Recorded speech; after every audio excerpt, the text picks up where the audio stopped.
Who is the warmonger in the world?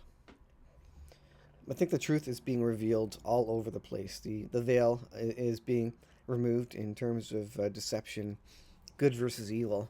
Um, who is the right side? Who is the wrong side? Who is the good guy? Who is the bad guy? And we're finding out about our Western society, which may have been good and moral at a certain point in time. We're finding out, in fact, that it's the West and NATO that is the problem worldwide, and the immoral side in many cases. Now, it doesn't mean the other side is all good, but it effectively means that uh, there is evil on both sides and significant evil on both sides. And we can't say that we're the Christian side, we're the good side anymore. That's for sure. I don't think it's not. It's certainly not like World War I, World War II situation where you kind of knew who the good guys and bad guys were. This is an article from CBC, Canadian Broadcasting Corporation, of all places, mainstream media news in Canada, and they've got what I believe to be a valid article, at least for the most part. Pentagon warns of potential Russian action in the Arctic, including jamming GPS satellites. Now, there has been an interception of Russian aircraft by Canadian and American fighters, and Russia and China as well. Cooperation there between Russia and China. They've been doing some drills there, and part of that drill is to jam GPS. Now, when things go hot, not only is GPS going to be jammed all over the place, you won't be able to route, from your house to the supermarket, wherever, or wherever you need it to use it.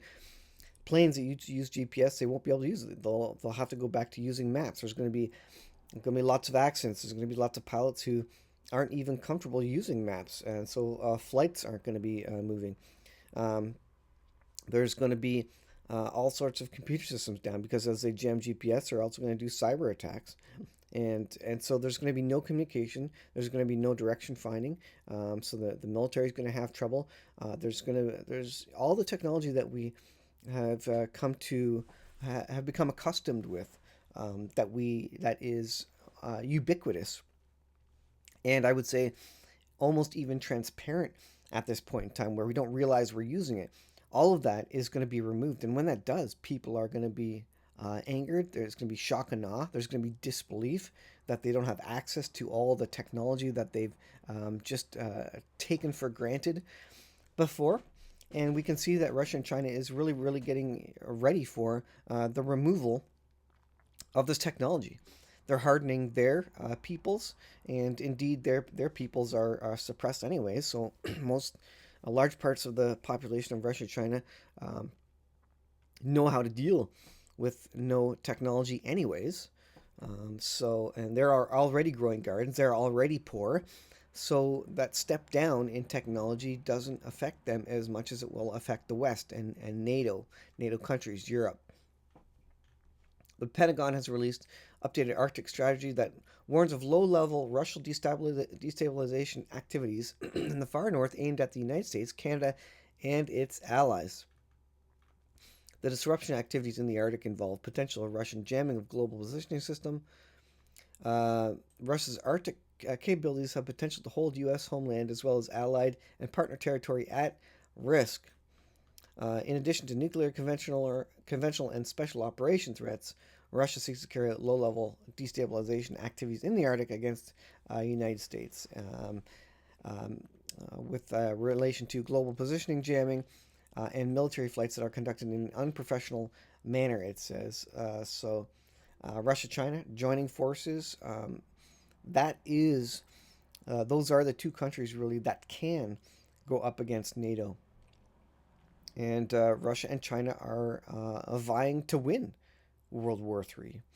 And I don't think certainly the West, NATO, does not have the moral high ground. I don't think anymore. They're equivalent in terms of, in many ways, in the corruption. This is an interesting one. This is how you know that Russia is getting ready for war. Putin is ordering Russian state run firms to move headquarters out of Moscow. Why? Because in the event of World War III,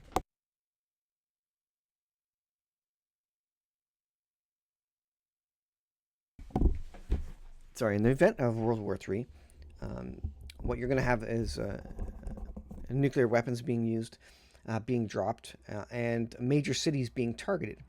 So effectively, Moscow, Putin, and these plans have been in the works. They're basically getting ready for full all-out nuclear war. They're moving assets, and the military has already done this, and now they're getting ready for the civilian organizations and headquarters of the various companies, oil companies, and all their technology companies. They're getting those out of the main city, Moscow, so that when World War III starts, they can come out of it, and these companies, at least a majority of them, can get up and running again, so that in the event of World War III, Russia will be able to get on its feet very, very quickly after nuclear war. Decentralization would boost. Now they're talking about boosting the economy of other regions, but really this is a move that speaks to me of getting ready for nuclear war and getting your assets, your intellectual assets out of the places that will get bombed, either by nuclear or conventional weapons. Decentralization would boost economies of other regions, the president believes. Putin has ordered plans to be developed for major state-run companies to relocate their headquarters from Moscow to other parts. Um, it says Putin suggests that companies should prioritize Siberia, the Urals, and the Far East. So basically, places that are far away from any of the bombing targets for World War III. Now, the president said on Thursday that he ordered the development of a roadmap on the phased relocation of head offices of major corporations and state companies to the regions by October. So, a development of a roadmap by October. Now, these things don't move fast. These headquarters aren't going to move very quickly. They're suggesting a 10-year timeline. The fact is that there's probably already rules, Homeland Security style, whatever the KGB or whatever for Russia. They've probably already had roadmaps in place for these companies well prior to October already. Disaster emergency sorts of things, and how to quickly move the significant and vital companies out, or at least get them up and running quickly. And this is the bigger charge to really move these out of the major target centers. And so this is going to come out by October. I suggest that the timeline is always advanced. They're not going to give away their information, so likely this is coming out by maybe August. And they're saying it's going to take 10 years. Well, you know what? A large part of that intelligence, intellectual property, computer systems, data systems that would be required to set up a company after World War III, a lot of that is going to be already moved in the cloud, if you will, or already off-site in terms of backups. So they already have a plan. Don't you worry. But this, again, speaks to me to the up-tempo of getting companies out of missile range and out of kind of the conventional targets that would be hit in World War III. So this doesn't speak to me of economic boosting by any stretch. This speaks to me that they're getting ready for World War III, folks. Again, you go back to this article and the jamming of GPS satellites. China and Russia are absolutely. China is likely doing the same if they haven't already done it, and they're a wide enough and spread out enough mass, country that maybe they don't need as much of this. Although you look at the countries like Shenzhen, these massive manufacturing and shipping hubs. That's going to be a huge Herculean effort to diversify and move those sorts of things. Now, here's some truth coming out of RT, as I believe it, and this is what China is saying. NATO profiteering from Ukraine conflict. Oh, really? Is NATO making any money off the Ukraine conflict? Might they have any reason to keep it going and to not call for peace? Have they been calling for peace as NATO? No, you haven't heard that, right? From the so-called Christian side, the moral side, the good side. You haven't heard a lot of interest in peace. And that's because there is huge money being made. Ukraine is one of the most corrupt countries in Europe. Biden is a big part of the Biden family. We know that. That's common knowledge. And NATO, European nations are absolutely profiteering. There's huge money in creating weapons platforms. U.S. is selling a lot of it. By the way, when Nord Stream was taken out, who started providing Europe with natural gas, propane, that sort of thing? It was the United States. They ramped up their natural gas. They weren't originally a huge shipper of natural gas, but they ramped up their deliveries. And you know what? They cranked up the price of that natural gas for Europe as well after NATO effectively took out Nord Stream. I think that's also common knowledge. Everybody kind of understands, although it's not confirmed, but everybody understands who took out Nord Stream, right? This is what China says. NATO countries are profiteering from Ukraine conflict. Chinese Defense Minister Zhang Zhaogang told reporters Thursday.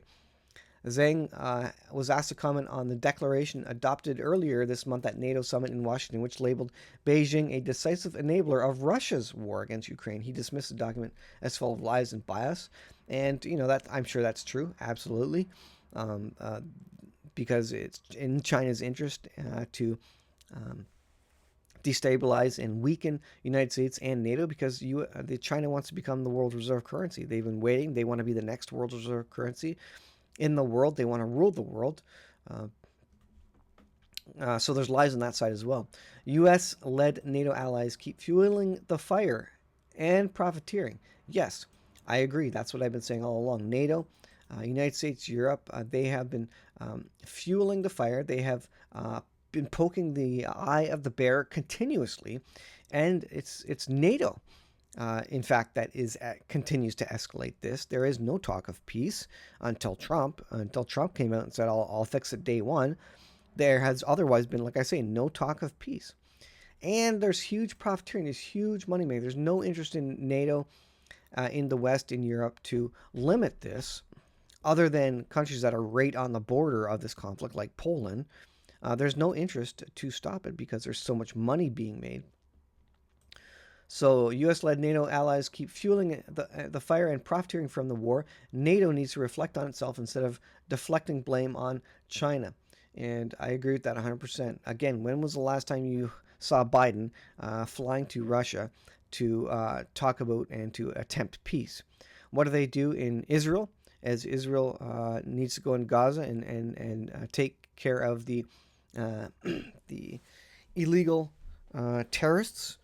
Well, they claim, they call for peace, and for Israel to stand down and to create peace and to make a deal with the terrorists. But you don't see that same Biden administration going to Russia and saying peace, make deal with the terrorists, right? As they see them. You just don't see that, and it's incredible to me. It's incredible, the deafening silence of any call for peace in Ukraine is crazy. Talk to Putin, see what Putin wants, see if they can come to a deal, right? You don't see that at all. All you see is ratcheting up and a lot of money being made. So I believe in the last days, one of the big things, the Bible says there's going to be great deception in the last days. And one of the big things that we see is that mainstream media has pulled the wool over our eyes for many, many years. And with alternative media, Twitter, for example, YouTube, we've seen the rise of what the mainstream and what the government calls misinformation. What that truly is the rise of free speech and a lot of actual information and truth to be found there. Now, there's a lot of other information as well that is not quite accurate, but I think alternative media is doing its best to bring out what the truth is, at least bring the details out so you can read it for yourself, listen for yourself, and come to your own conclusions. But in the last days, as the deception increases, I think also the eyes will be opened of everybody and the truth comes out. The truth is coming out about the assassination attempt. The truth is coming out about a lot of the corruption in the government and the true interests of the government to keep the deep state as is intact and that sort of thing. And the truth will be revealed. But as the truth gets revealed, Satan gets frustrated. The left gets frustrated. Those who are not interested in truth, such as the people who are all for trans rights and these sorts of things. People who are not interested in the truth are going absolutely insane mad because they're losing the battle, because they used to own the news cycle with the mainstream media and the narrative being taught. And as they start losing it, they will go absolutely mad. They will get more and more frustrated, and we'll see more people acting out, more assassination attempts, more things like that from the left, trying to suppress the truth, suppress what I think a lot of the public is coming to a realization of, and that is that we've been under the thumb of I don't know if I'll call it totalitarian government, but certainly narratives being pushed and big government in behind that is not for the people anymore at this time, and that stands for Canadian government as well as American government and other Western governments who are doing their own thing as it relates to climate change and not really listening to the will of the people and not really doing the will of the people anymore. So the truth is being unveiled in the last days, even though deception will increase. And those with their eyes open, those in Jesus Christ, they will see the truth, and it will all be revealed. But those who are not interested, who do not love the truth, will be locked into their positions. They will get angry and angrier and angrier, and they will act out more and more violently and illegally. And this is the Mad Max chaos that we will see in the last days as we head to World War III and then the revealing of the Antichrist. I'll leave there, guys. Thanks for watching. We'll see you in the next video.